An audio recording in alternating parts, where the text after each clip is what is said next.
Hello, everyone, again. It's the Vinyl Community Guncles coming at ya! This time around, we're talking about the year 1969, giving our tops and bottoms, our favorites and least favorite albums and singles from that year. And then later on, we review the Mothers of Invention album, We're Only In It For The Money, as Richard has suggested. I am Robert Fithen, along with Richard from Calvin Wazoo, Craig from Craig's Vinyl Plethora, and Mike from Hub Tunes. Welcome to the Vinyl Community Guncles. Welcome. 1969. What Probably my favorite year for albums. Really? Yeah, a good either one. that or 73. I mean, they're both really high up. They both would be in the top 5 for sure. There definitely were a lot of good and also a lot of obscure albums that were released then. Yeah, and I wasn't going to pull out my 100 favorite albums because there's way too many. So when it gets my turn, I'm just going to do obscure psychedelic albums. Oh, cool. So it'll be ones that hopefully people haven't heard commented on a million times at this point. And, Right. you know, it's just like, really? Abbey Road again? Again. So, yeah. All right, Richard is up first with his Richard. tops from 1969. Yes, the year I was 11 years old, and so I got a list of singles, and most of these I remember when they were playing on the radio, and so I liked them a lot then. Some of them I don't like as much now as in 69, but my honorable mentions, I got a slew of them. And as usual, my singles they needed the chart in the top 10 for my top 10. And most of my honorable mentions also charted in the higher positions in the charts. But for my honorable mentions, I got Raindrops Keep Falling on My Head, B.J. Thomas. Oh, BJ. Yeah, that was like that song. That was the version that played in Butch Cassidy, right? Yeah. Yes. I believe so. Yep. Then you remember R.B. Greaves and Take a Letter, Maria. Oh, yeah. Yeah. I remember the song. I don't know. Arby's. Well, Arby's is a great fast food joint. No, it's not. It's good. French dip. It's a delicious song. I worked there. It's That's not full roast of beef. meat. That was my first job. Yeah, it was my very first job. Yeah, mine too. Mine was Arby's. Pizza Hut. Mine was Hardee's. Oh, well, we're all fast So food. we were all junkies. fast food. Yeah. Look at Oh, us. they would hire a Mhm. 15-year-old back in the 80s. Yeah. So I worked there. Another one is a Beatles song, Something. Have that as an honorable mention. Honky Tonk Woman for the Rolling Stones. I mean, it was a number one hit for a while, but Yeah. at that time I really wasn't into the Stones. So Not on any other albums either. It's just a It single. The song they were was- mixing when Brian Jones died. Yes. yeah. Yep. I admit I love this song. Sweet Caroline, Neil Diamond. Bum, bum, bum. Yes. Now we know who does that in the bar. Me. Somebody's trying to do karaoke. Me. Blood, Sweat, and Tears, Do Spinning you Wheel. also ask Yeah. where's the fucking salt too? Yeah. I don't know whether. Do I ask that? Where's the fucking salt for Sweet Yeah. Caroline? No, Or- from Margaritaville. Anyway. Oh That's no, another I don't shout know. out. Yeah, no, I do. Why don't we get drunk and screw? That's my Jimmy Buffett karaoke song. Yes, I Jimmy remember Buffett. that Okay. travesty. And continuing on, Let's Sorry. see. I already said Spinning Wheel, Blood, Sweat, and Tears, or did I? Good. I did. Yes. Time of the Season, The Zombies, honorable mention. They were Who's already your broken up when daddy? that was released. Yeah.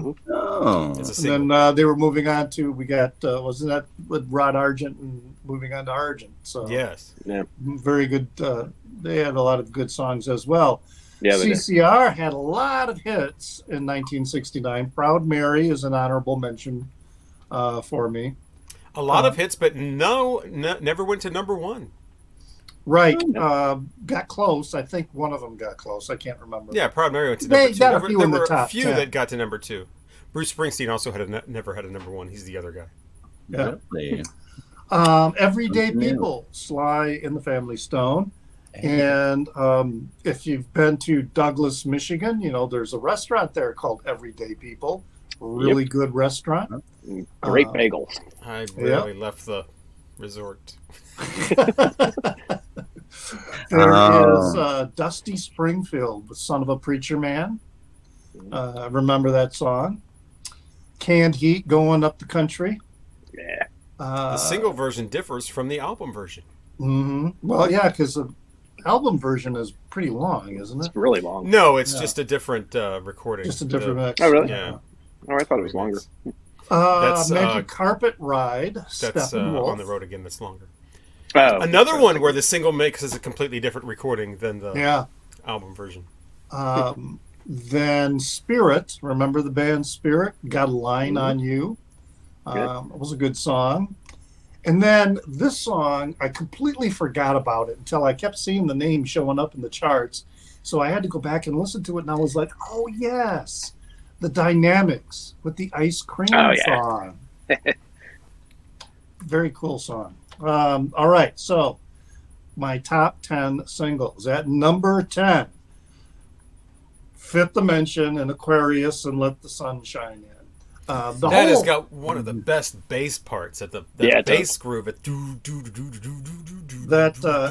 was a song that was on the radio all the time, and it was just a fun song. I just remember, for me, an 11-year-old. Interesting. Right, the number 9.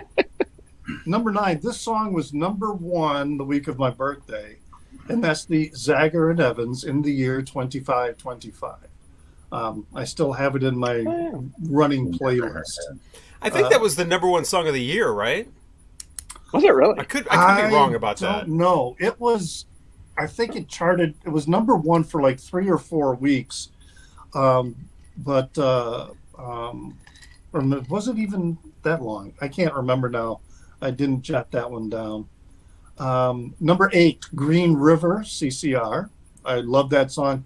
A lot of CCR songs. There was a friend of mine who had some CCR albums, so we listened to them all the time. Come Together, the Beatles, for number 7. Bad Moon Rising, again, CCR, for number 6. Really a good song. And then Get Back from the Beatles. It was weird remembering these Beatles songs as being hits on the radio, because you kind of, I don't know, sometimes I kind of think of more pop-ish songs as being, the ones that are on the radio, and then you get something like, Get Back, or again, the single version completely different than the album version. Yeah. Mm-hmm. It's a different line or something, right? Yeah, there's a part about a low neck sweater that's in the single version that's not in the album version. Yeah. And the album version ends with like studio chatter. Yeah.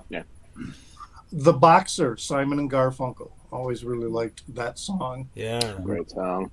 Number 3, another CCR song, Down on the Corner. That was excellent. One of those songs that listened to with a friend of mine.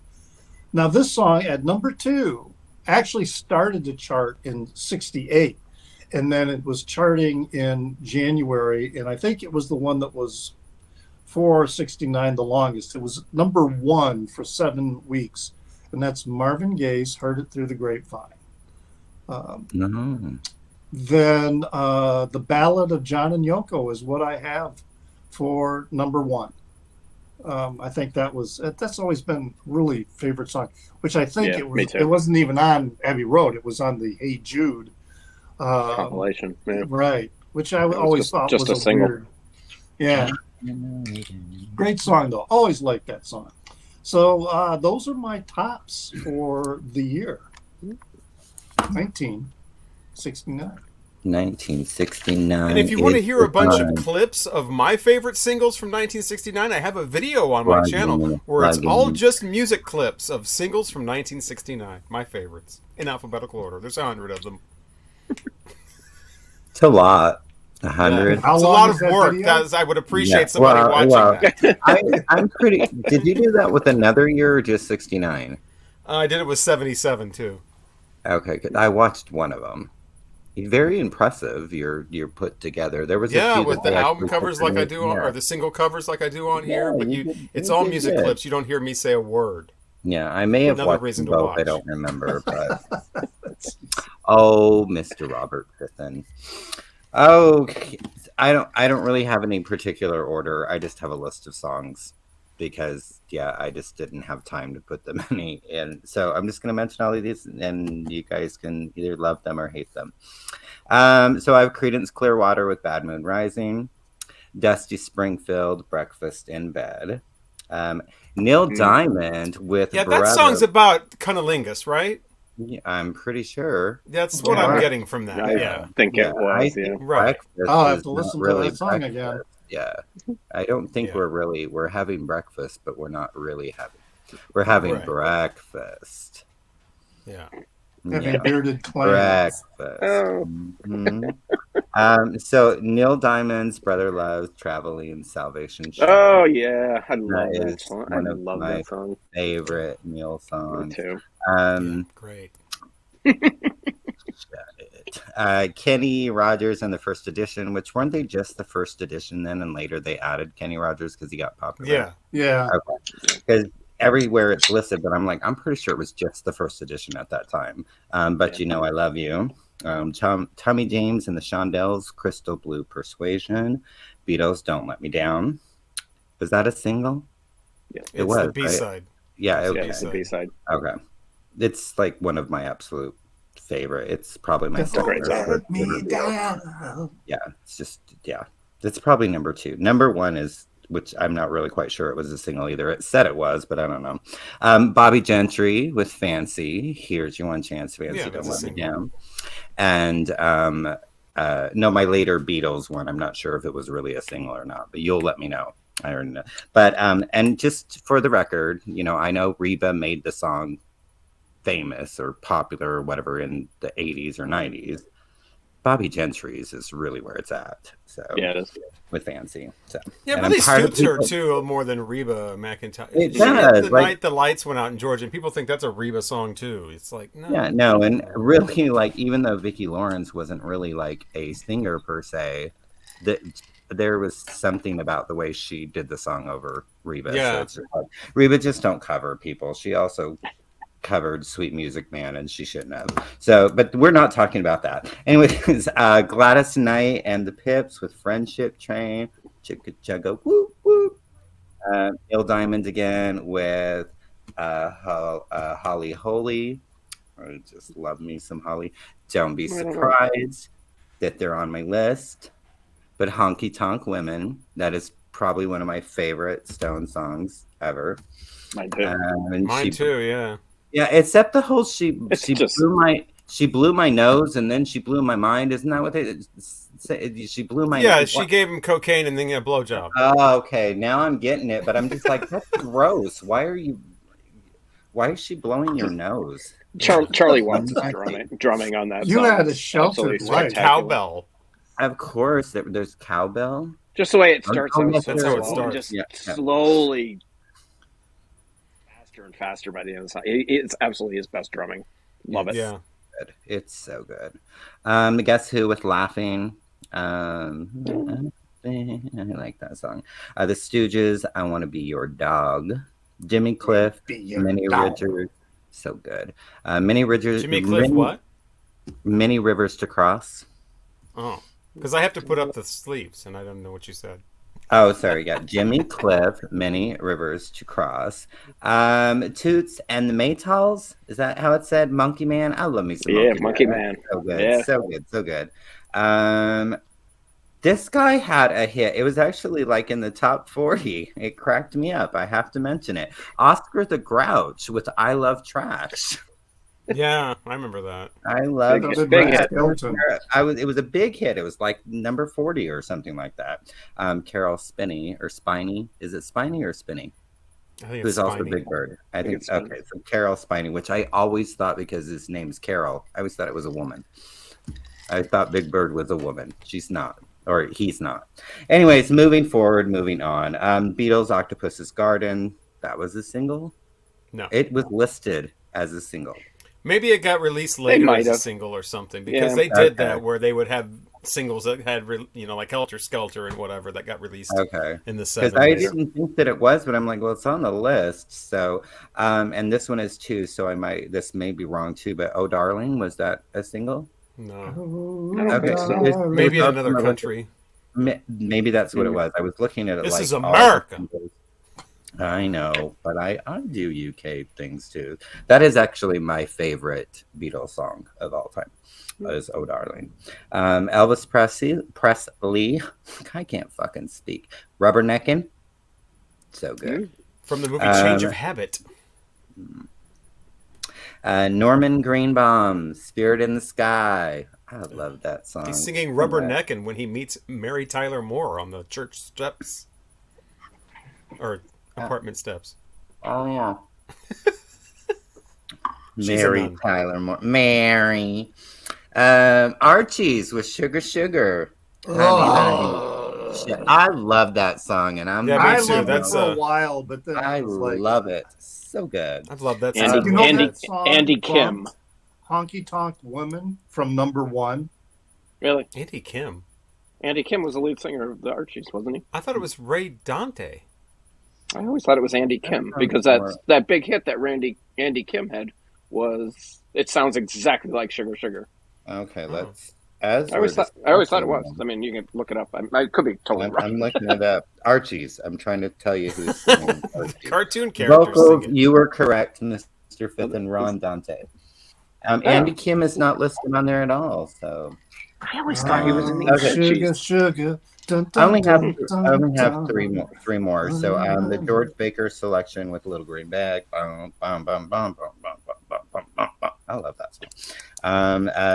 Dolly Parton, My Blue Ridge Mountain Boy. The album came out the same year, and the last one that I have on my list is Tommy Rowe with Dizzy. And there you have Wait a it. minute. Well, All right, those are all your singles? those are my I didn't put them in any particular. That wasn't number one. I have no particular order. Richard's frozen. Yeah, he's frozen with fear that you didn't I know. say something. What did I do? What did I not do? You were frozen. Oh, I'm sorry. Stand By Your Man? No mention of that? Oh, Tammy Wynette. Yeah, Mm. that's kind of that's a good song though. Although people don't think it's good now, but because of the message. Yeah, let your man do whatever and stand by him. Mm-hmm. Yeah, Because you don't let him understand you just don't understand because you're a woman. So Yeah, you're a woman. He things do You know, things that after you don't all, understand. I mean, after all, he's just a man. So, I mean, come on, now. Stand by my man. Similar to Don't Stop Believing, it waits until the end of the song to reveal the chorus. Oh yeah. No, it does. Yeah. Okay, well, this was a hell of a year. Yeah. I mean, some of the greatest albums ever recorded. Yeah. The year started out with this, Yeah. and ended with this. Yeah. Not a favorite. This is my least favorite Led Zeppelin album. Okay. I do not. No, I don't. I don't. A Whole Lot of Love. Yeah, It does nothing for me. I mean, obviously, I like this better than Presents, but this. Well, that's what I mean. That's an album too. Well, it is. Yeah. I like But, the debut. What better about than- what is and what should I never like that be? one better. The I like debut that one blows away. No, Led Zeppelin 2 is better than Led Zeppelin 1. Comment section. Oh, they'll wow. side with you. You've They'll got some side. fire Never mind. going Never on mind. here. No way. Robert's the No way. asshole. He's going to be, even if I like Led Zeppelin 2, I'm going to say the debut's better.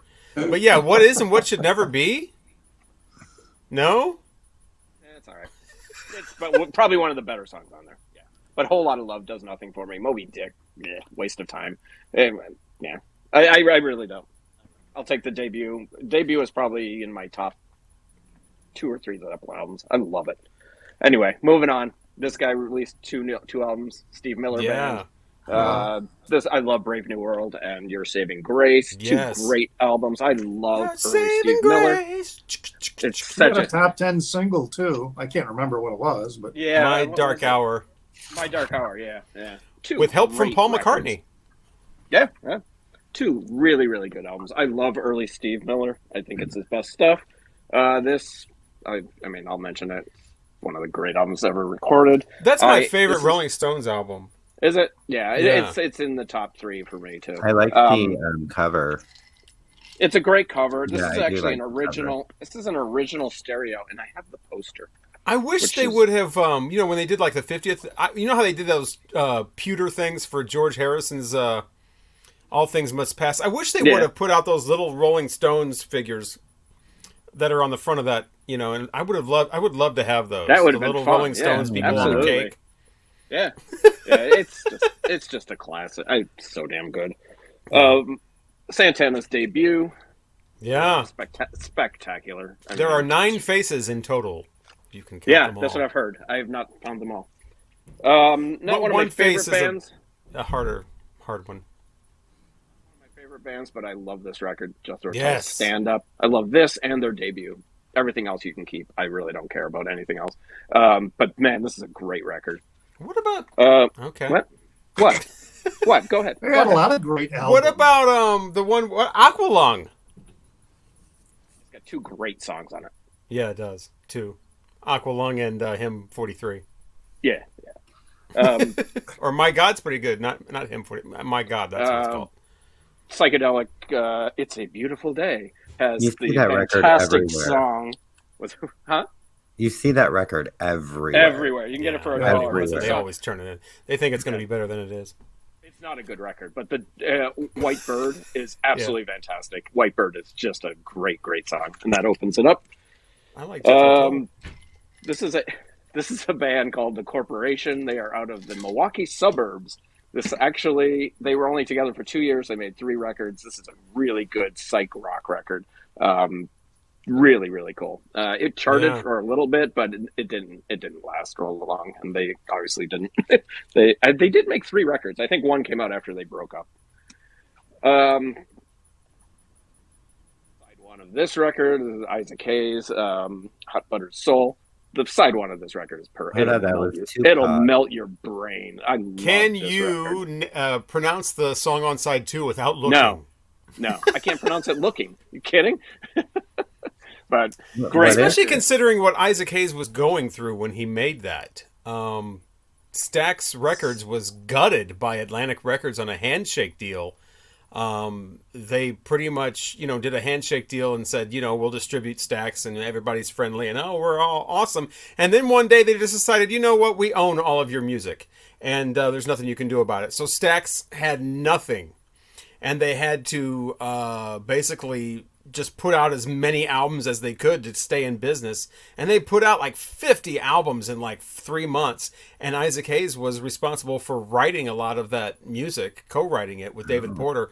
And the fact that he was able to put out his own album of anything is pretty incredible, but especially one as good as that one. Was Otis Redding's Dock of the Bay after that fiasco, or was that before the fiasco?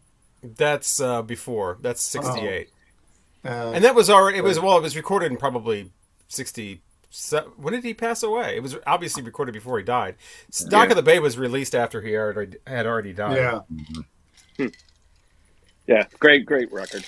This is a real, for the jazz people, this is a good soul jazz record. Charles Kennard, the Soul Brothers.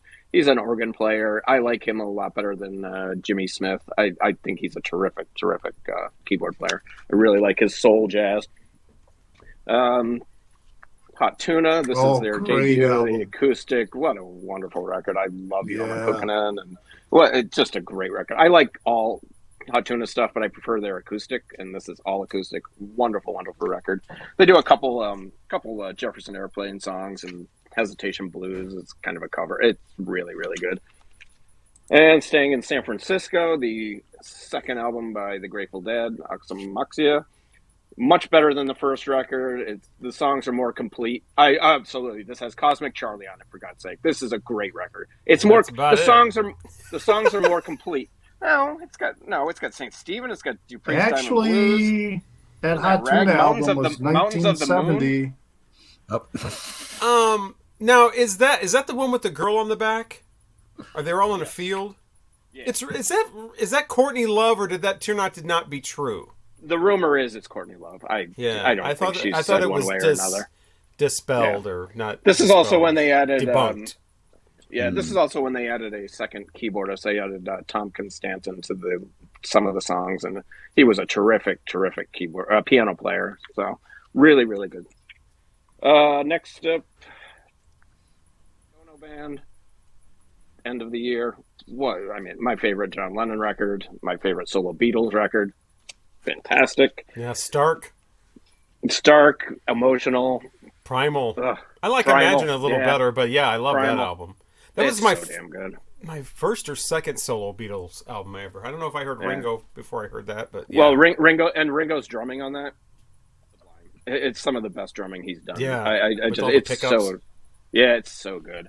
I told the story about how my mom found out at a garage sale and then wrote adult, and took it away from me because you showed us that. Yeah, right. Yeah, that's awesome. Velvet Underground, Nico, produced by Andy Warhol. The great. Wow, cover. your banana is completely exposed. It is a reissue. I'm not peeling it. That came in the Verve. Oh, it looks like it's already peeled. Years ago. Oh no, it is. Yeah, but it never had a. You couldn't peel. It couldn't peel it. It came in the box set. I think it came out on Record Store Day a few years ago. I think that was a Record Store deal. You got like all the Verve records that they did. It was like the first 5, and it was only like $70. It was a great deal. A band that was way before its time. The Stooges debut. So damn good. I mean, that's great. This is punk before there was punk. This is such a great record. And last, these are in no particular. Oh no, I got 2 more. These are in no particular order. The Temptations, Puzzle People, the really good psychedelic soul record. Love this record. Mine is not in good shape. I would actually like to get a better copy of it. And then the band, their debut, absolutely fantastic. Leon Helm is the only one that looks like himself on the cover of that. Everybody else, right? And he looked like quite a bit. He looked like that forever, right? Yeah, like he didn't age from the time this came out to the time he died. No Jefferson Airplane Volunteers. Record. No, I mean I figured you guys, somebody else would too. I'm not doing Abbey Road either. But yeah, that's it. Great year, great year. Yeah, so I thought that there would be a lot of people showing a lot of, Abbey Road type stuff, and we already know all about that. So I didn't want to pull out 200 albums and whatever. And then if I did that, I would now not even show them because Mike showed like all of the great ones anyway. So what I decided to do was do more obscure like psychedelics stuff from 1969. So you had the music. I don't have a lot of them or some of them, like Music Emporium. They're I have 20, just like Mike.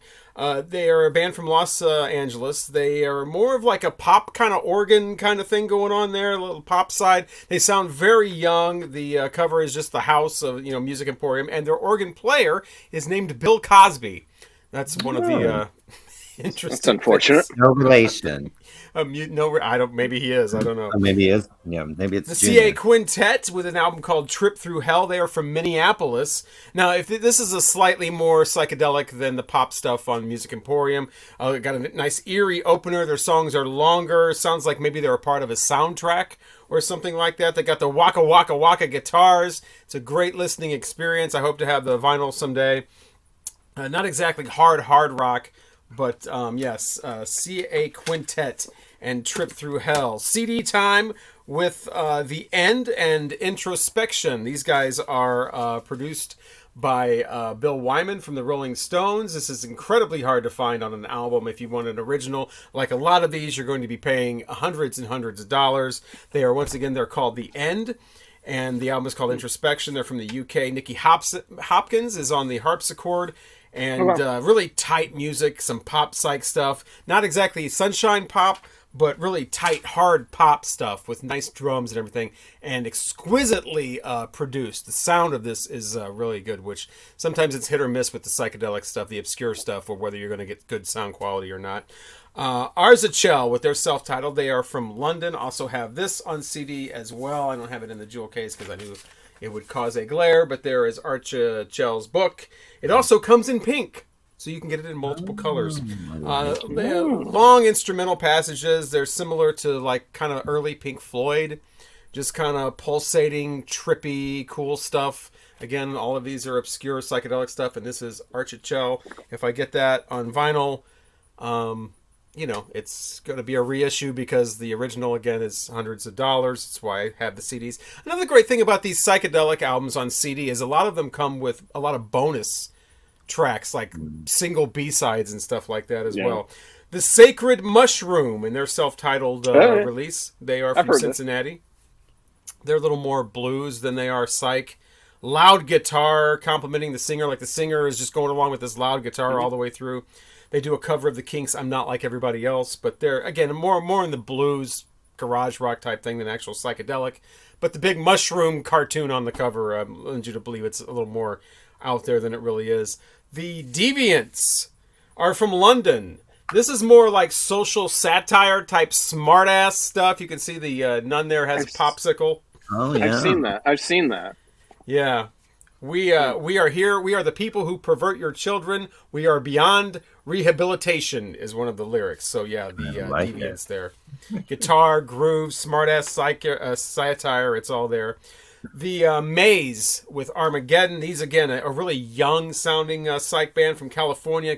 Kind of chant-like vocals going on, slower songs. Not as interesting as some of the other albums I've shown, and they have weird songs like, Goodbye, Kissy Face! It's just, kids playing around, basically. And now it's become a classic, worth $500, probably. The self-titled album from the Open Mind, a groovy UK freak beat going on here, kind of like the earlier sounds of the 60s, but they add a little psych to it as well. Most of the psychedelicness or psychedelia comes from the lyrics that they put out.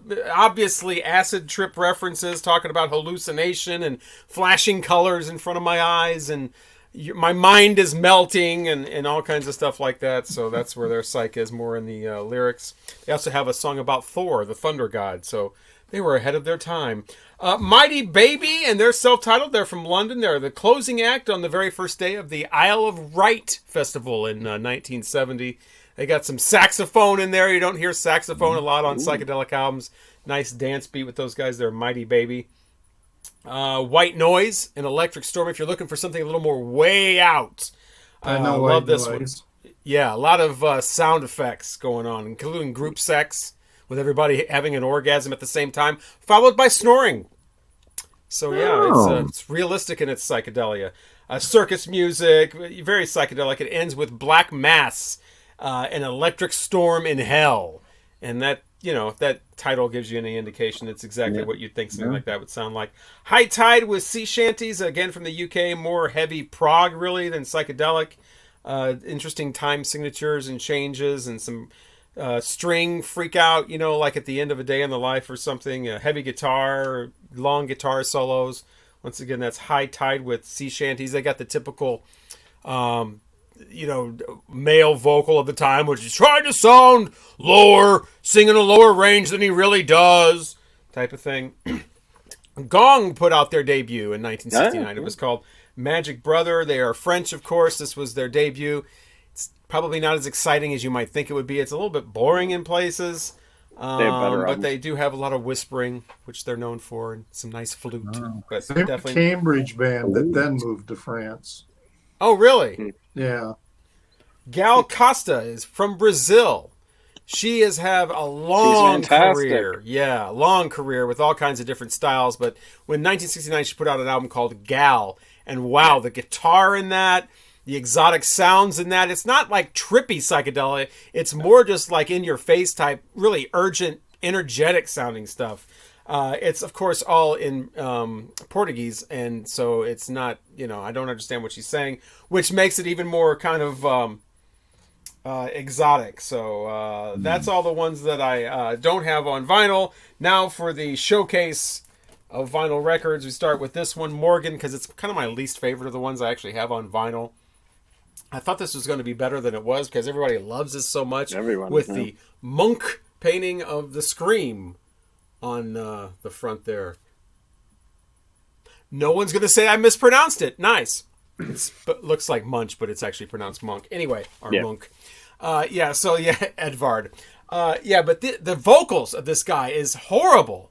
And he sings like this. So the bunny's dead, and now we're going to have mulligans. Okay. Thanks, man.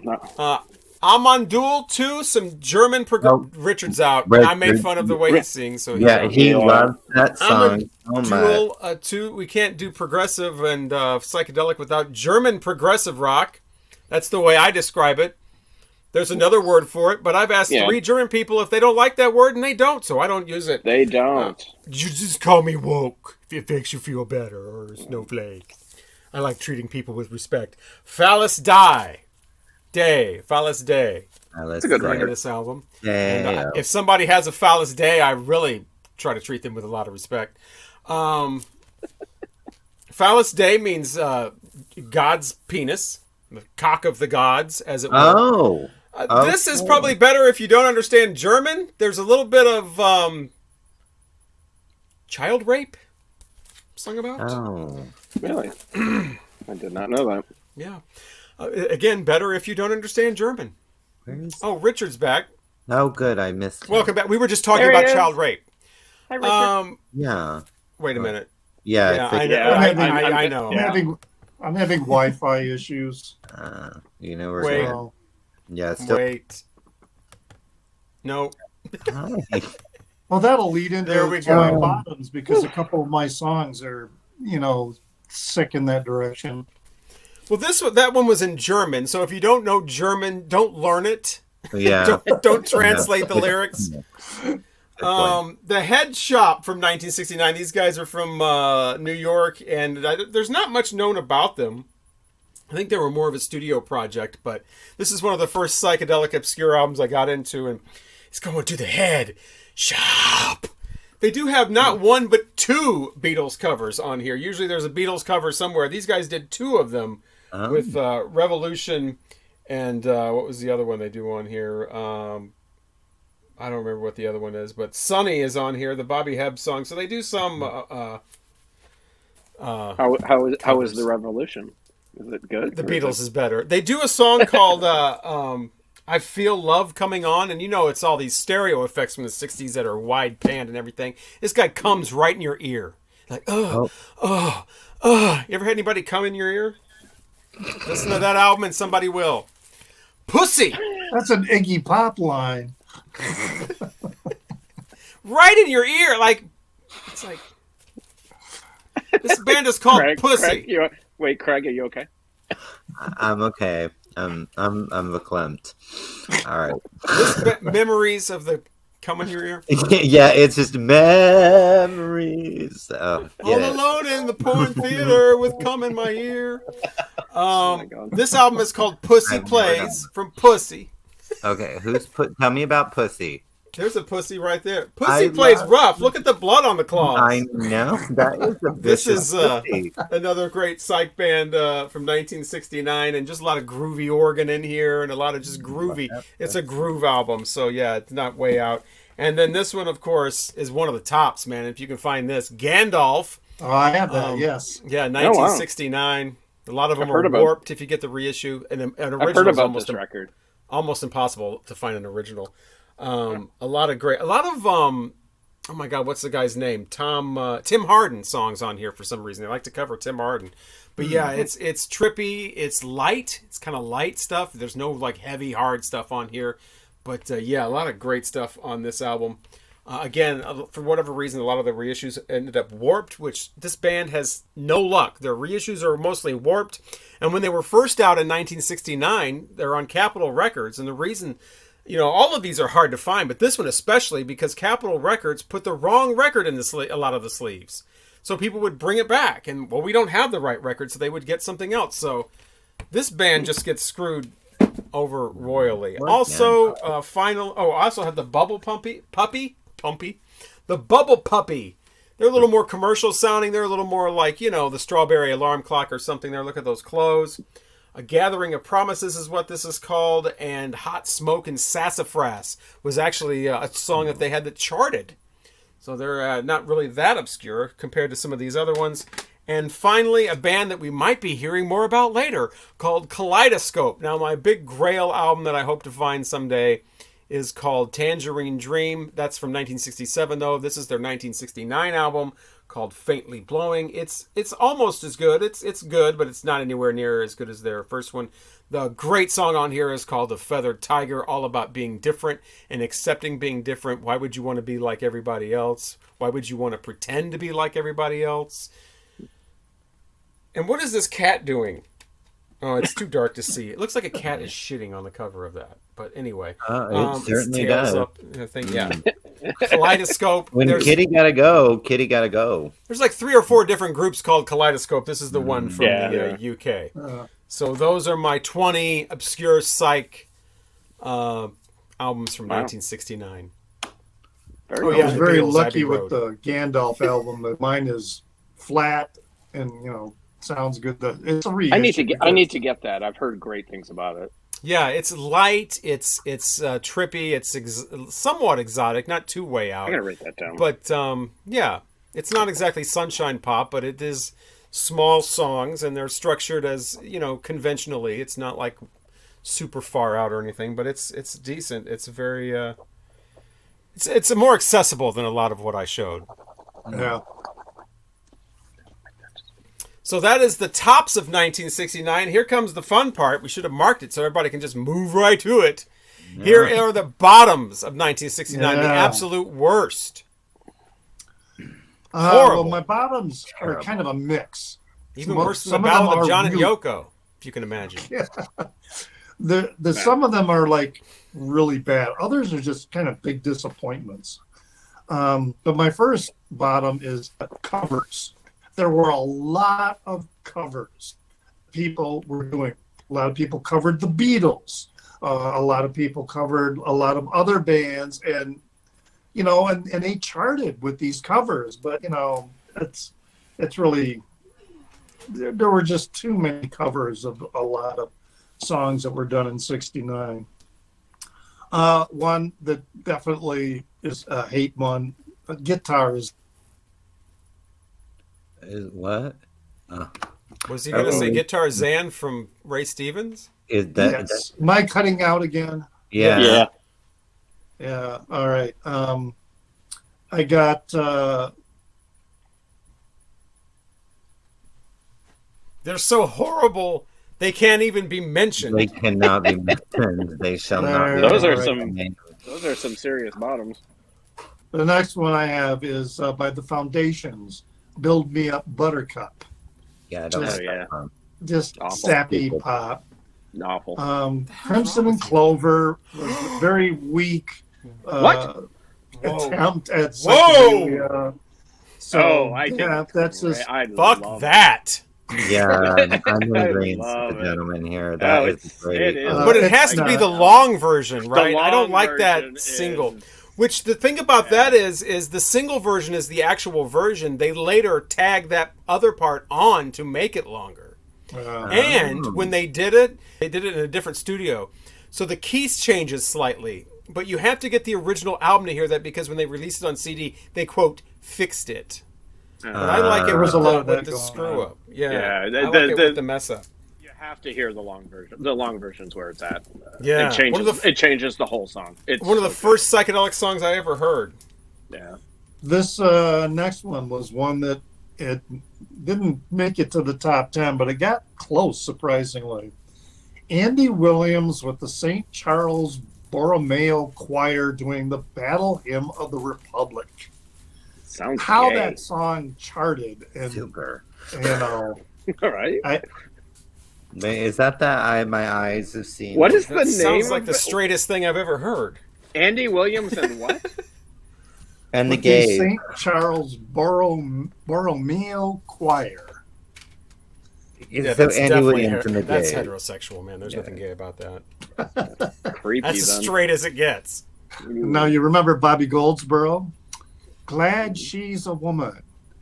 It's the song, and then there's a line in there, how he's talking about how his wife, who he married as a little girl, is now a woman. And I'm like, what? Oh, no. I thought it was like, I got a blowjob last night. It was the best one of my life. I'm glad she's a woman, or something like that. Oh, no. I like the next one is another one about singing about a little girl becoming a woman. And now, okay, we're ready to nail her now because, She's a woman. This Girl's a Woman Now by Gary Puckett and the Union Gap. Who made a career out of it. If you've noticed, like, he only had, like, what, 6 or 7 singles, and, like, half of them are the same thing about a girl. Young girl, get out of my life.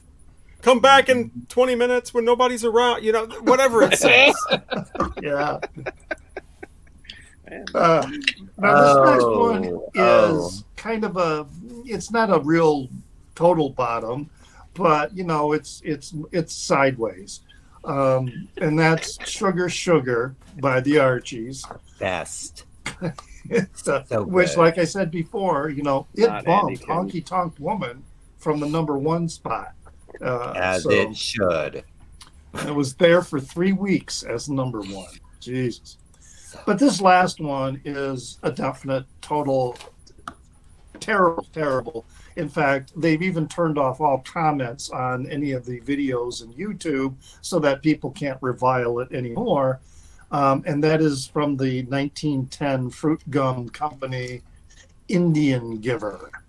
The cover of the album is you got all these people dressed up in Indian garb, and this is a song about how this girl that he met, loved him, but then she took her love away, so he calls her an Indian giver. And it's just definitely big time PO. Well, that was rude of her. Yeah, that's what an Indian giver used to mean when people, that was what that phrase meant, was that you gave somebody something and took it back. Yeah. Sorry, Andy Kim wrote Sugar Sugar. That's what I was That's called fixation right there. Sorry. That's exactly what it is. It's definitely fixation. That song has got everybody. Yeah, well, I stopped listening at Crimson and Clover. I didn't even hear the Sugar Sugar reference. All right, now it's Craig's turn. Well, let me mention my song I missed because it's so wonderful. Mark Lindsay's Arizona. Off your rainbow. Arizona. I can't believe I missed saying that song, so now I didn't. I only have one. So one bottom? That's all you need? I only have, I needed more. I just didn't have the time, unfortunately. But this one's pretty bad, though. It's pretty bad. If you heard, have y'all heard of someone named Lou Christie? Yes, another guy who's supposed to be really well endowed. Okay. Oddly with a voice like that. But... Didn't he do a song "Lightning Strikes" or something? Yeah, and the Gypsy Cried. Yeah. But "Lightning Strikes" is a great song. This song I love that song. I had it on one of my jukeboxes. I love it. The lightning thing, I don't know that one. This is the only thing I've ever heard, and it's. Oh dear. I had a few years of therapy and just had to really get myself back together after hearing this song. First off, the backing vocals are just these women just. I'm gonna make it. It's just the worst backing vocals I've ever heard in my life. And the song's called I'm Gonna Make You Mine. And this guy is creepy as fuck. And I'm going to read you. I'll be a hard loving, pushing kind of individual, knocking night and day at your door. You'll have to turn me away like an indestructible force. He is a fucking stalker. He is going to get her in the middle of the night. And there's no turning back for her. This girl is in trouble. Watch out for Lou Christie, because he's going to get you. Watch it out, dead. Girl. He's probably dead. I don't know. If he's not, he is probably still looking through this girl's window. He's still pushing at her door. He's pushing at her. He says he's not going to give up. You are going to have to turn him away like an indestructible force. That man... He got problems. He is currently 80 years old. And his birthday is one day before mine. You're welcome. And that's all I got for you. That's all I got. Okay, well, I'm going to bring up the Beatles, because we have a lot of bad Beatles music in 1969. John Lennon's Unfinished Music was released. That's the reason it's called that. The wedding album came out, John Lennon and Yoko Ono's wedding album. It is awful, and Robert is going to pull a copy of it.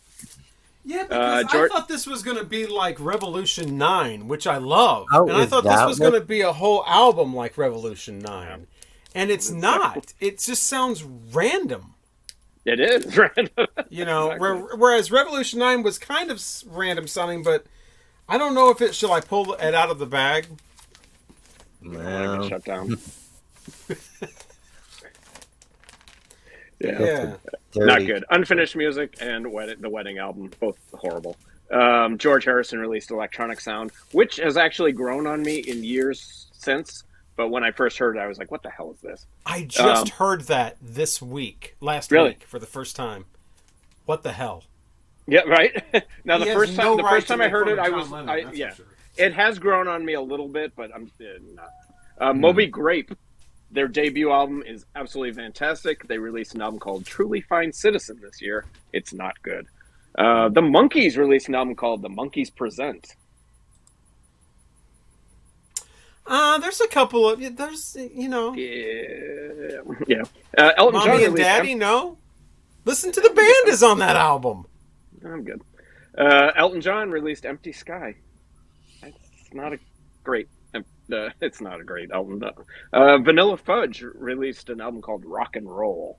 It is exactly. I don't what care you'd for think. Vanilla It's Fudge just- anyway. I don't even like that. I'm not a dude. huge fan either. I mean, I like the one that's so popular. I forget. I don't even remember the name. I think of it, it's but called Vanilla Fudge, right? I think Did it I might do? just be self-titled. I don't- It's I just don't like eponymous, yeah. Yeah, it's okay. And then the Byrds released Dr. Birds and Mr. Hyde, which, again, first time I heard it, absolutely hated it. It's grown on me over the years, but it's not one of the great Bird records. And yeah, that's all I have. I could have gone deeper, but I hate tearing apart bands, and I don't know. And I definitely don't own any of these records. And I was looking for like bottoms that I own, and I couldn't find any. So okay, we're back. It was Robert's turn, right? Yes, it's my turn for my bottoms of 1969, and what I decided to do once again was talk about the most disappointing albums. And once again, just so we're all on the same page, and I'm talking to the people watching, if it's disappointing, that means I had high expectations for it. You know, it doesn't mean that it's the worst band ever or I don't like anything from this group. It's usually the contrary, and I was disappointed because I was looking forward to it, i.e. The Doors. Yeah. I love the Doors have 6 albums. Be sure to comment how they have more because they did ones without Jim Morrison. Sweetheart, they have 6. And I love 5 of them. They're like 5 of them are my favorite albums of all time, but the Soft Parade, what the hell? This one is just like a sore thumb sticking out or something like that. It is disappointing. Not a great Doors album at all. From the very first 10 seconds, it's like, what is this? With the horns, and not cool horns, more like Andy Williams' TV show Variety Hour horns. I ate that sandwich my really fast. favorite kind of horns. No. And the song is called Tell All the so bad People. it's giving you heartburn. Tell all the The people. so- it's yes. awful. It's awful. The song Tell All the People is so Yeah. bad. It was written by Robbie Krieger, right? Jim Morrison even hated it and didn't want to sing it in concert. And when he did, he would make sure to announce to the audience, Robbie Krieger wrote this because it starts with like, tell all the people to follow me, hear what I say. And people were already thinking like that Jim you- Morrison was some sort of messiah anyway. And he really Right. wasn't comfortable with that and didn't like singing that song. This ridiculous thing called the shot Running Blue. It's a country. They're running blue. It's like the guy. Is that Robbie Krieger doing that, or is that what's his name? I think so. I think it's With this fake country hillbilly voice. It's really bad. There's 2 great songs on here. Touch Me, Oh, that's a good song. the single, proving that they could be, the horn kind of top 40. They could still do it. And then the actual song called The Soft Parade is incredible. I love it. But it's the only 2 high points on this whole album.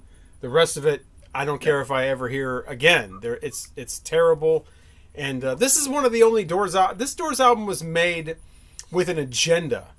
And the agenda was we have to soften. Is it soften or soften? We have to make Jim Morrison's image more soft, and because he's about to get arrested because he's getting so bad, so naughty in concert, taking his penis out and all. Which there's still, controversy on whether he actually did that or not. But yeah, so they're trying to soften their image. They're not trying to be such bad boys or whatever. And so they come out with the Soft Parade. Not a highlight at all from the Doors' career. One of my top 3 favorite bands, and I never listened to that record. Yeah, I don't have it on a vinyl. I have all their other stuff on either. CD and record. I don't care if I have that on a record. Mike brought up the John Lennon album, 2 versions. I agree, absolutely, and this one too. This is Live Peace Toronto in 1969. What this is a concert recording. John Lennon was supposed to, originally the idea was he was going to MC this concert and just announce the performers at this basically rock and roll reunion concert with people like Little Richard and Jerry Lee Lewis and Chuck Berry. I think Alice Cooper was actually there too. Yeah. But it was mostly, Gene Vincent and the old rock and rollers from the 50s getting together in 1969 to do a thing. And then it turned out, well, no, John Lennon's going to perform too. So he threw together this band featuring Eric Clapton and Klaus Vormann at the last minute. No rehearsal, no nothing. They're just doing like Johnny Be Good and, of course, a couple of Beatles covers, cover songs that were covered by the Beatles. Money, That's What I Want, Dizzy Miss Lizzie. Of course, John Lennon's really familiar with those. The only actual Beatles song they do is Your Blues, which I don't know how that plays in concert like that, but they did that. They did a nice guitar riff in the Give Peace a Chance. That's side 1. Side 2 is all Yoko. Yeah. Isn't there a good version of Cold Turkey on there? Yeah, Cold Turkey. Well, she's in the background screaming. And, there's a time and place, an atmosphere for Yoko Ono, and an oldies rock and roll show is not it. No. And she's just screaming, and it's not cool, and it's very disappointing, and I didn't hear this for the first time until about 6-7 years ago, and wow. I mean, I like some of the stuff that Yoko Ono's done. I like her Plastic Ono band out for taking it for what it is, just to freak out and whatever, and singing that with a emotional kind of thing that has no lyrics and whatever. But there's a difference between that and just making noise, and it just sounds like she's just making a racket on there. So very disappointing. Also disappointing when artists go from way up here into a free fall, in my opinion. Bob Dylan, Nashville Skyline. I didn't care for the album before this either, John Wesley Harding's. I absolutely loved his smart-ass period where it's blonde on blonde, bringing it all back home. Highway 61 revisited. I don't care for his crooner country guy thing with his cowboy hat and, hey, Bob Dylan, what's this? You got your cowboy hat. Tell me, how does your head feel under something like that? Your brand new brown cowboy hat. Anyway, no. Lay. Yeah, it's not a good record. I don't care about Bob Dylan's big brass bed. Gross. He's going to take Johnny Cash in the height of his drugged out phase and do it. No. Don't like his voice on here. A lot of people consider this a classic. No. Those people are not me. Yeah, the recording of his voice was really weird. I always thought it was. Oh my God, I mentioned not liking this in a video. I'll have you know Bob Dylan stopped smoking and that's why his voice sounds like that. Well, then start smoking again. Can I get a duh? Yeah. Jesus, we don't need cigarette advertisements. Just play this. This is what your voice sounds like when you stop smoking. Not a good record. Love Bob Dylan, not that album. And there's also the next album, Self Portrait. Don't love that either. This isn't an artist that I love. I was just disappointed because I heard how awesome this was for so long. And then I finally heard it and was like, really? Because this is just a bunch of kids playing with a tape recorder. Captain Beefheart and his magic band and Trout Mask replica. This is ridiculous. There's nothing good about this. The Emperor has no clothes. Come on. And of course, there are people who are going to say they love this. They don't. Oh, They're yeah. lying. Yeah, It's they're bullshit. just I'm want to not look lying. cool. I love that record. See, people like Richard. Come on now. Richard. Yeah, I don't. I mean, don't get it just sounds like kids playing with a tape recorder. I get it that the band had to rehearse the songs that way over it. No one cares. It's awful. And as long as Richard's upset, I might as well finish it off with this one. He's After, upset and I now. won't go too much into detail of this because we have the review coming up. But yeah, I had heard the earlier albums from the Mothers of Invention and was sorely disappointed with Uncle Meat, especially the CD version where they Yeah, had the like CD 20 version, minutes of this yeah. girl just. That Do you measure it like a chicken neck? Do you measure it? Yeah, it's a dick joke. Great. the We CD move version, past it now. No, we're still on the chicken joke. Okay. CD version is awful. It really is. Awful. Those are my disappointing albums from 1969. I'm sure there are worse ones from people who were awful to begin with, but these people, except for Captain Beefheart, have been great in other albums. That's the point. Yeah. So now it's time for the album review. Speaking of, see how I segued into that? From But Frank you- Zappa We and we the have Mothers to- of Invention. We need to know what the year That is was a next poor time. segue then. Yeah. Well, you can. Here. Now it's time to know what year. Yeah. Yeah, that. Sorry. 2006. Did we do that? 2006. No, we did 2000. We did a Five. 2000, but it might have been 2010 did we do? So we're doing 2006. 2006. Oh, I already know a really great album that came out that year. I don't. I think I got a couple. I'm gonna 2006. I like that. 1969 to 2006. See how we roll? We are Guncles. It's true. There are no And- rules in Guncles. Yes, and now it's time to hear the album review Yes. of Frank Zappa and the Mothers of Invention. We're only in it for the money. For the money. From 1968. The original cover. You can play a fun game with the original cover. Guess the convicted child molester. All of them? Yeah. Bo and Eddie wasn't on this album. What? Bo and Eddie No, wasn't on this album. No, I said convicted. He's Oh. on there. Which one is it? I just say all of them. Yeah. Oh, Well, I said convicted. okay. Well, they just kind of look like it. But All right, who's first? Am I going first? I forget what yeah. we decided. Yeah, I Frank think so. Colin? You're going first. Okay. Wait, we're going back to convicted child. That's just a little bit of trivia that I didn't know. So Yeah. Did not know either. Okay. Find Frank Zappa fascinating. When I was just after college, I lived with a guy for 2 years, and he was a Zappa head. He had every Zappa record. He thought he was the coolest fucking dude in the world. He played Zappa from the time he woke up in the morning until the time he went to bed. I have heard everything. I swear, everything that Zappa's ever recorded. I am fascinated by Frank Zappa. I think I think he was a genius. He's a terrific arranger. He's an underrated guitarist. All that being said, I can't get into him. I try and I try and I try. And I did the same thing I went into this with a fresh mind. I've heard this record many, many times.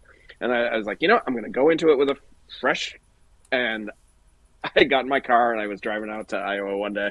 I put it on and I can't get into it. I just can't. And I listened to the whole thing all the way through. And by the time I was halfway through, I wanted it to be over. I mean, I know that sounds harsh because I really do find him fascinating. He's so interesting. And he was such an interesting person too. And I want to get into him and I want to like his music. I don't. And I've tried. I've been trying since I lived with this guy in 96, 97. And I ever since then, I try over and over to get into different eras and different, I mean, there's definitely different, eras of his music and his style and everything. I will say I kind of like his 70s stuff a little bit more, mainly because maybe I see his guitar work coming more towards the front. I do like his acoustic, or not acoustic, instrumental stuff. I really, really enjoy. But when it, like this album, it's just not my jam. Not in my wheelhouse, people. And I will give it a, geez, I mean, I'll give it 2.5 rainbows.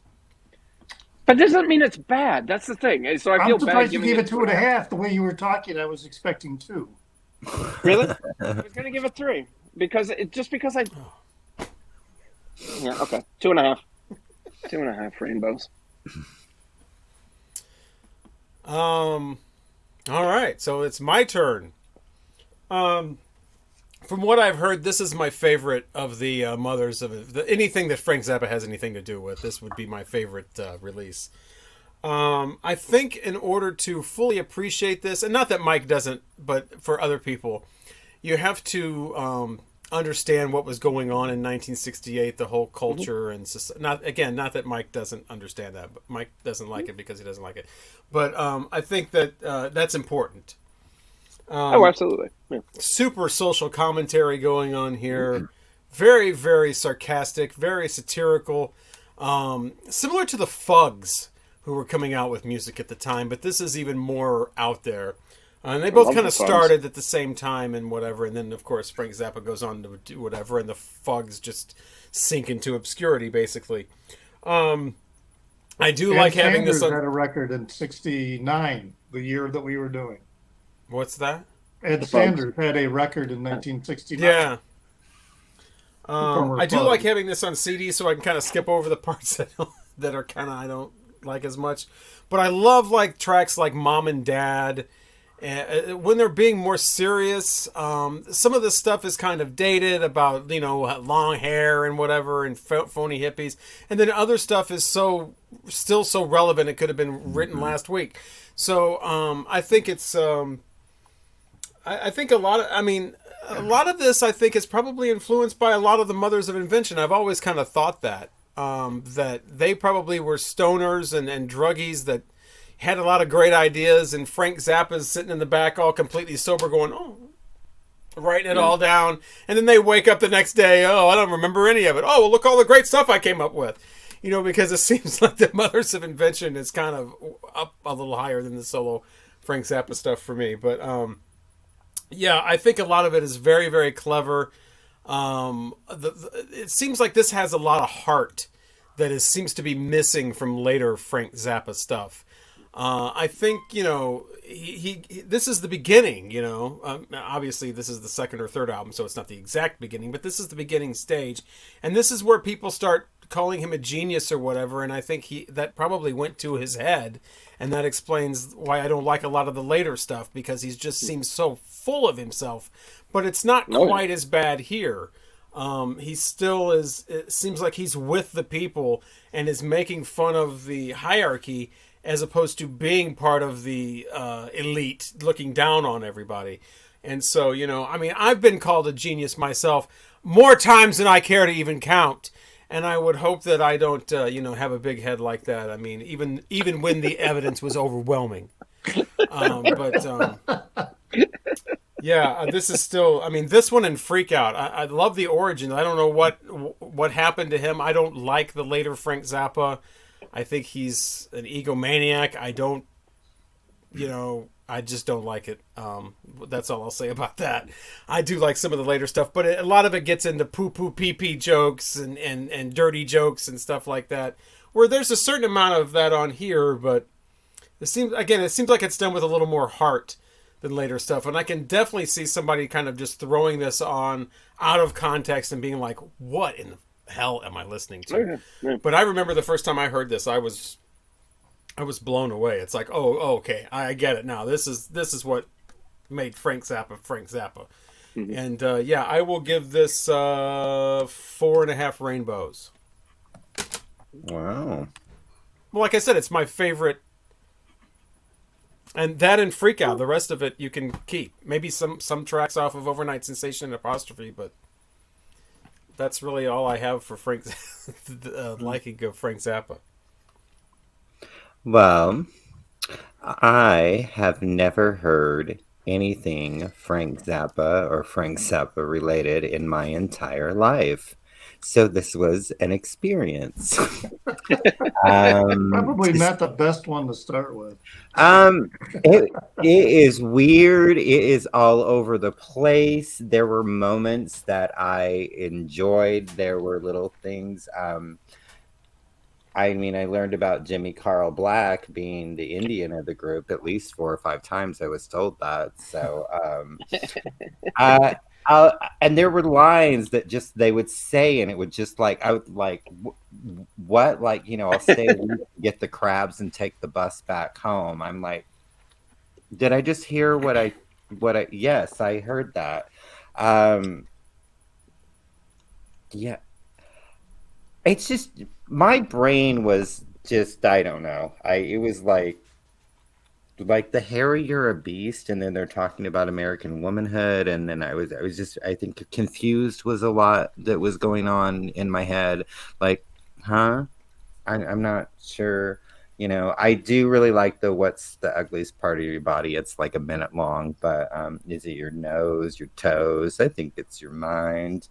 That absolutely free. There was a lot of wah-wahs going on, and I liked their wah-wah, wah-wah, wah-wah. And then on Comet, on Cupid, That's on my Dot. favorite I thought song. that was fun. What is the other one?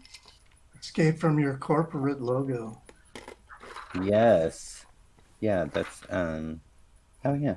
First word in the song was in corporate. I wrote that down. Where was I at with this? Okay.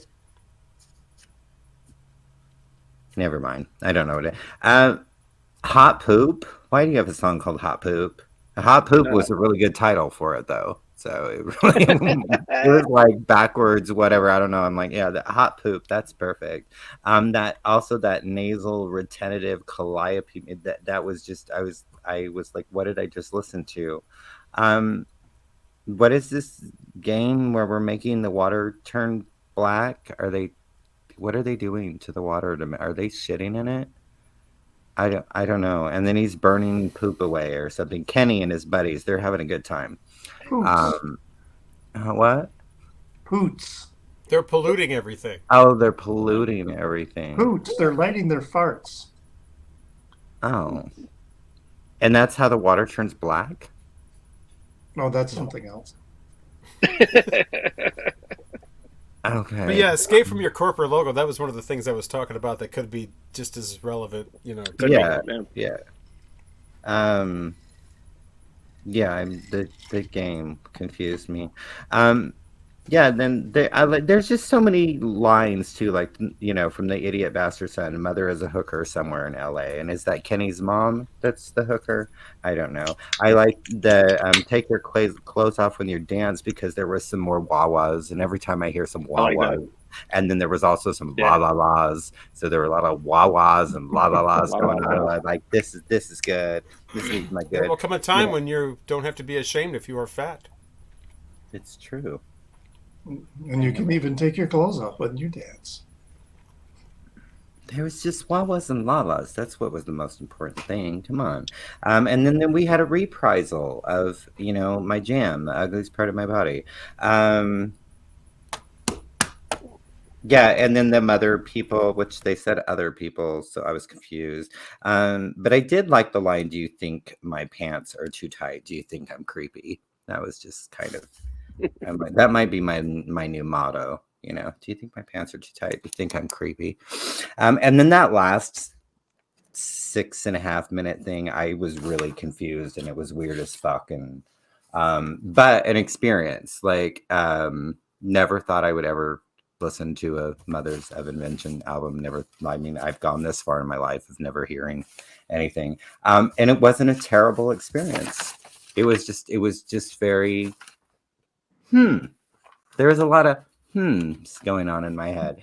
But definitely, I also thought about like what the times, like Robert said, like obviously I wasn't around, but it was so different, and so this had to be very kind of really inventive and kind of above so much that was going on in that time, and then very Absolutely. vocal about what was going on in the world. So I appreciated that part of it, and like I said, I didn't hate it. It was just a weird journey, and it was a fairly decent journey. It was decent enough that I'm giving it 3 rainbows, because I don't know. It was just it's not something, I don't know that I'll run out and get this, but I really appreciate the experience of it, because it was, like I said, it was something I don't think I would have experienced like if we weren't doing things like this. So thank you, Richard, because now I can say I've finally heard something Zappa related. And probably not the easiest one to start off with. Yeah, it was just I don't know the easy. It was just really, it was all over the place, but it was not a bad all over the place. Yeah, If that yeah. makes any sense. It's like I don't know. But yeah. Well, Yeah. Robert's right in terms of, taking it in context of the time, because what was going on, Frank, he was putting together this album he had 2 targets. One was hippie culture. He really was mocking hippie culture because he viewed most hippies as shiftless and aimless young people coming from middle class families. So they were relatively privileged and they were just kind of pissing things away. But he was mocking them, not really being so mean. The target that he's really mean with are the parents, the generation of parents that created the hippies, etc., because they're just so out of touch with what's going on. That song that Robert was talking about, Mom and Dad, that Frank has said that is he believes that's the saddest song he's ever written, and he gets really, really sad when he was writing it or when he was playing it, because it really is kind of a very sad song. In the idea, the creeps. He's calling hippies creeps throughout the record, but not because he thinks he's using the words of the parental generation that they are creeps. So that's how he's identifying the hippies throughout all this. And then, the song in there, I think it's in Mom and Dad, about the daughter gets shot by the police in the park while she was laying with a creep. And then Mom's response is, well, she deserved to get shot by the police because she was hanging out with these creeps, with these hippies. And I can remember later talking to, there was a friend of mine, her parents at the time of Kent State. Her response was, well, those kids deserve to be shot. So there was this sentiment that was going on in the parental generation, and that's what Frank is really going after. Flower Punk, I think, is so funny because he takes the song, Hey Joe, which everybody probably thinks of Hey Joe as the Jimi Hendrix cover of the song. But the earlier songs, this was a very popular rockabilly song, in the 50s and early 60s.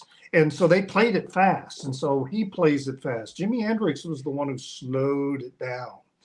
I'm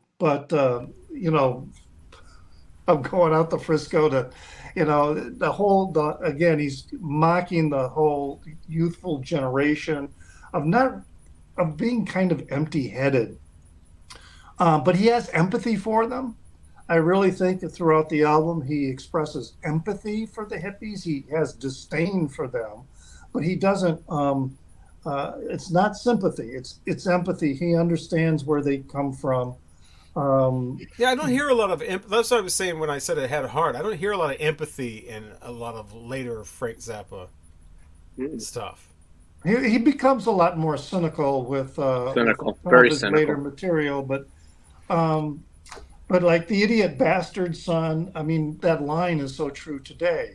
Her father's in Congress, a Nazi in Congress, and his mother's a hooker in L.A. That all relates into you were talking about "Let's Make the Water Turn Black." That's a song about these two brothers that were real people that Frank hung out with. They really did put all their noomies on the window. And they found an aborted fetus in their parents' car and they put it in a jar on a shelf in the garage.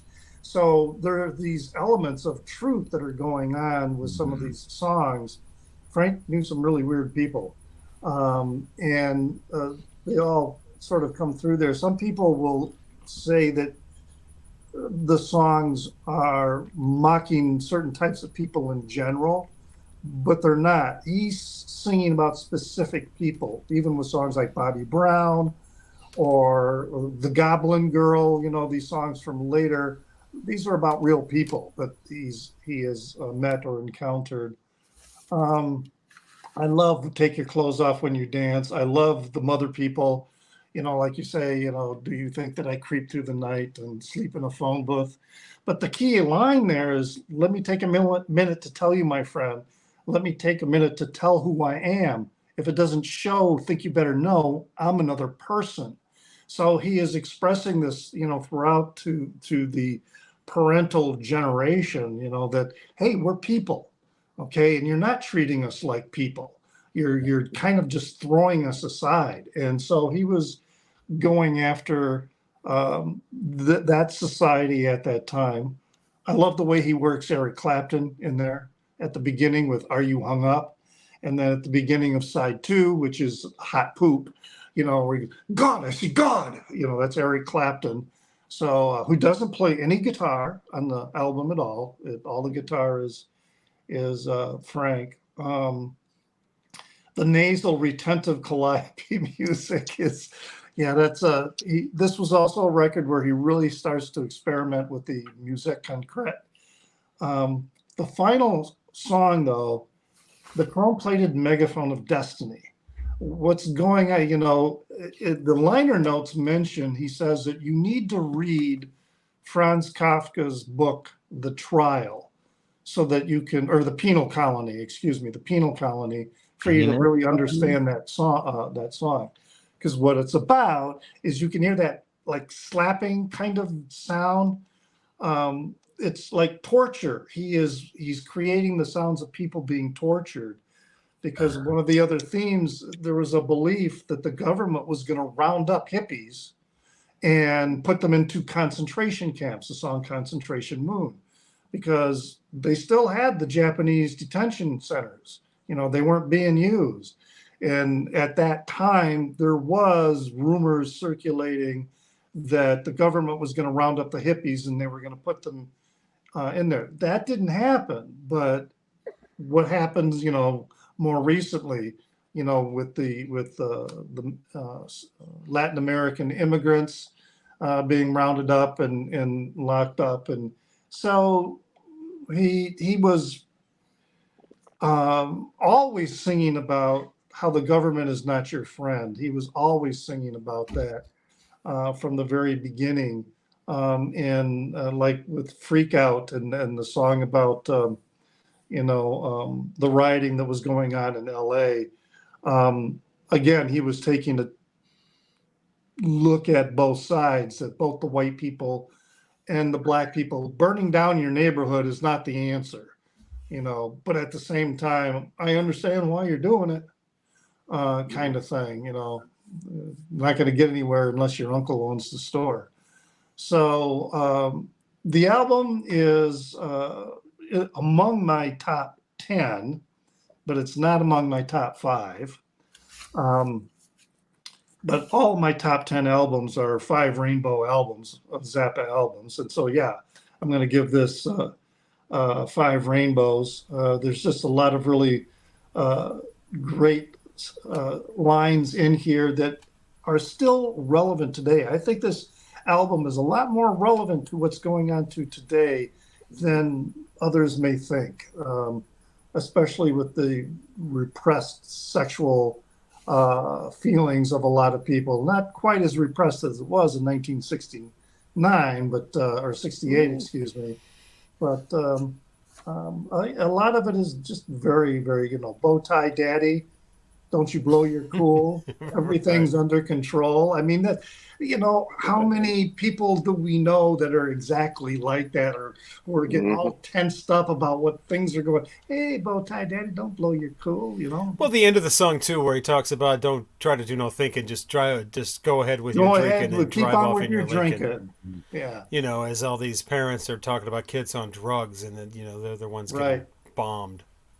So Five Rainbows, for this particular album, and in my top 20 albums, I actually have this one ranked at number 7. So I've got 6 other Zappa records that I think that are even better than this one. Wow. So it gives us a total of 15 rainbows for the Mothers of Invention. They're only in it for the money, Yep. That's right. He was saying that about the Beatles, but he was also saying it about everybody else. Yeah, I got the impression that it was more about everybody coming out with their own Sgt. Pepper at the time than it was at the Beatles, including the Rolling Stones, who that's what their Satanic Majesty's request was. It was a Sgt. Pepper, and all of. He liked Between the Buttons way better than.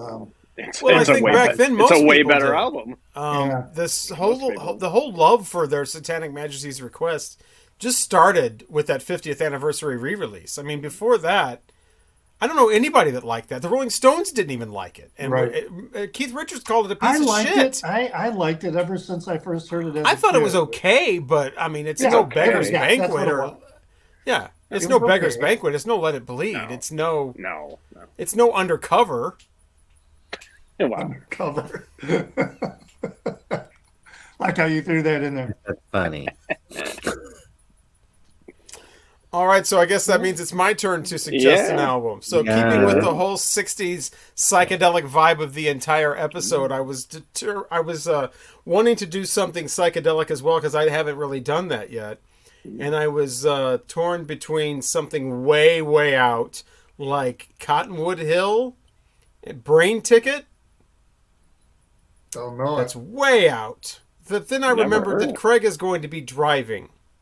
Oh, thank you. Yes. And so I decided to do something a little more pop psych oriented.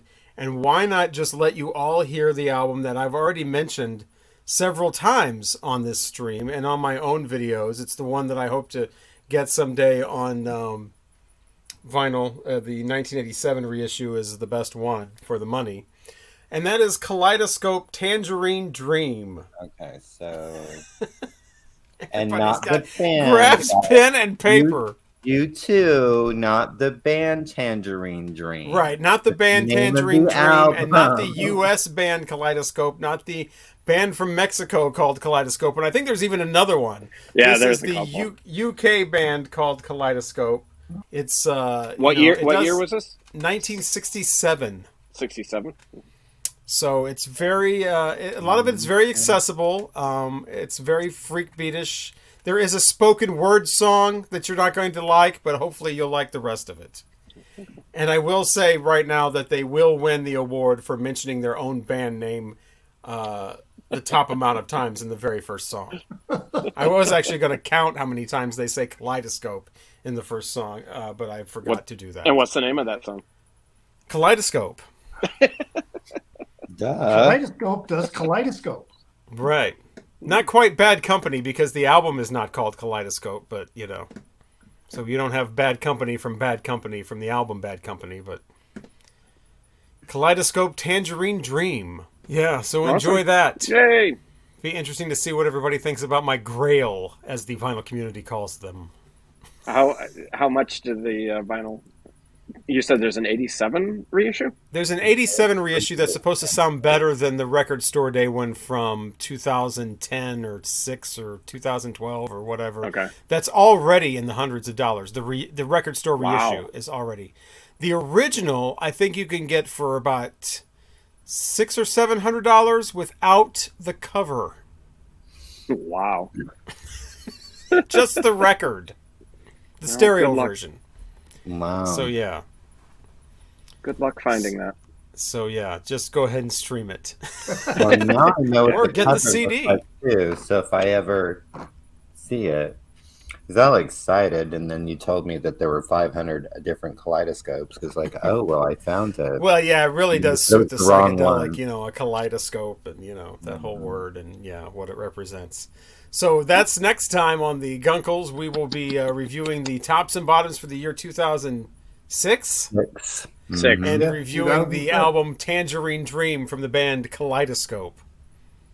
So join us for that. That should be a great time. Woohoo!